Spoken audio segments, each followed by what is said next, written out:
नमस्कार, बहुत स्वागत है आप सभी का। आपके साथ मैं पल्लवी रविंद्र सिंह। मुरैना में बदमाशों के हौसले बुलंद हैं। जौरा इलाके में सीमेंट व्यापारी की दुकान पर बदमाशों ने फायरिंग कर दी। बदमाश व्यापारी से टेरर टैक्स की मांग कर रहे थे और जब उसने पैसे देने से मना कर दिया तो व्यापारी पर फायरिंग कर दी गई। गोलीबारी में व्यापारी बाल बाल बचा है। गोलियों के निशान व्यापारी के दुकान पर साफ देखे जा सकते हैं।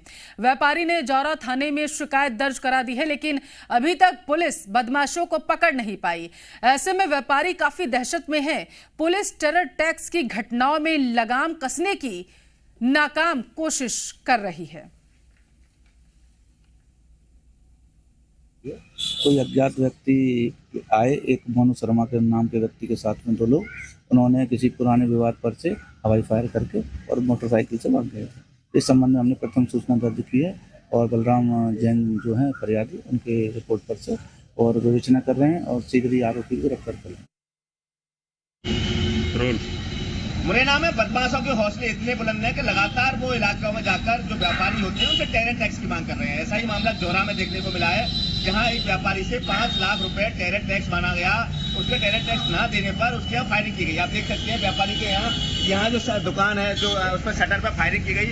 लगातार कई राउंड फायर यहाँ किए गए, जिसके चलते यहाँ के जो इलाके के लोग हैं वो दहशत में हैं।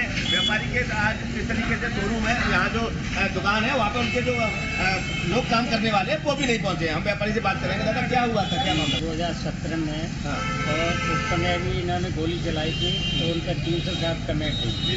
उसके 1.5 साल बाद भी इन्होंने यहाँ दुकान बंद कर रहे थे, उस समय गोली चलाई थी तो उसकी भी FIR हुई। क्या मांग करते हैं वो बहुत बार पैसे की, उसके फोन भी 1-2 बार आए तो उन्होंने भी पैसे की मांग की। ये हुआ। कितना पैसा मांग रहे हैं? पहले 3 लाख रुपए कह रहे हैं, एक बार फोन पे 2 लाख रुपए की मुझे ज़रूरत है। इनने कहा मेरे पे है नहीं, नहीं ठीक नहीं पड़ेगा, तो मेरे को ज़रूरत है, मैं लौटा दूंगा। ऐसे करके वो वसूल करते हैं। अब 5 लाख रुपए की मांग की है हमने। अब क्या स्थिति है आपके यहाँ, हालत कैसे हैं? हालात ये है कि वो तो यहाँ का उनका ये उनका एरिया है, 5-7 लोग हैं जी, जो ब्राह्मण लोग भी है, उसमें 2 गुर्जर भी है, तो ये सारे लोग मिलकर इसने पिताजी को भी पूर्व में खत्म किया था। आप देख सकते हैं व्यापारी की दुख भरी कहानी। लगातार लंबे समय से टेरर टैक्स की मांग है वो इनसे की जा रही है, जिसके चलते व्यापारी है वो पूरा वर्ग है वो दहशत में है। अब देखना होगा आखिर इन सबके लिए कानून जो बना है वो कब तक इनकी रक्षा कर पाता है और कब इन बदमाशों को हालात के अंदर बंद करता है। करतार सिंह राजपूत, जी मीडिया, मुरैना।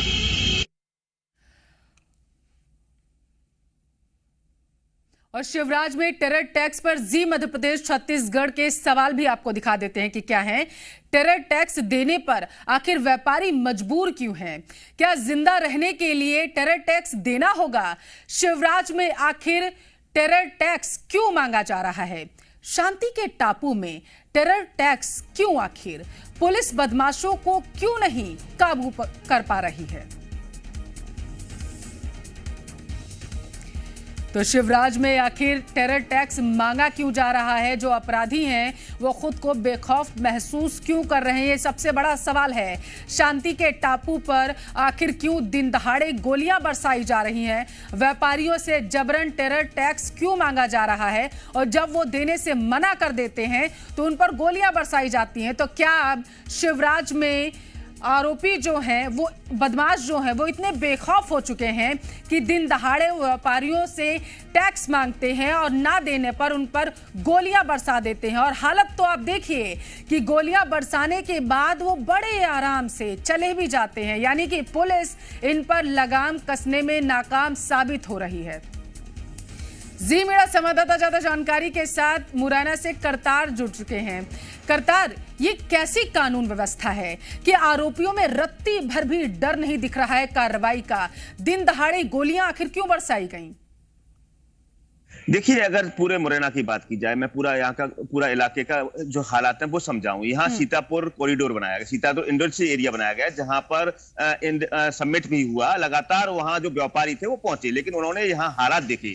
यहाँ कई व्यापारी जो इंडस्ट्री लगी है उनसे बात की, तो यहाँ कई इंडस्ट्री संचालकों जो सीधे साधे होते हैं, जिनका वो बहुत अपनी फैक्ट्री चलानी होती है, अपना काम करना होता है, चुपचाप से अपना टेरर टैक्स है वो दे देते हैं। ये लंबे समय से यहाँ काम चल रहा है। कई ऐसे लोग हैं जो इसका विरोध करते हैं तो उसको गोलियां खानी पड़ती है, उनको उनकी जान पे आन पड़ती है। जिस तरीके से जोरा का मामला सामने आया है, जोरा में सीमेंट व्यापारी है, लंबे समय से सीमेंट का बड़ा कारोबारी है, वो उनसे लंबे समय से पहले टेरर टैक्स मांगा गया, एक बार उन्होंने पैसा दे भी दिया, लेकिन फिर उनको पैसा नहीं पहुंचा तो उनके द्वारा उनके यहाँ फायरिंग की गई, कई राउंड फायर है वो उनके यहाँ की गई। पूरे जोरा इलाके में दहशत का माहौल है। लोग जो आशंकित हैं, व्यापारी हैं, वो इतने आशंकित हैं, उनको इस बात की चिंता सता रही है कि हमसे टैक्स मांगा जाएगा, अगर हम नहीं देंगे तो हमारे साथ भी ऐसे हालात होंगे।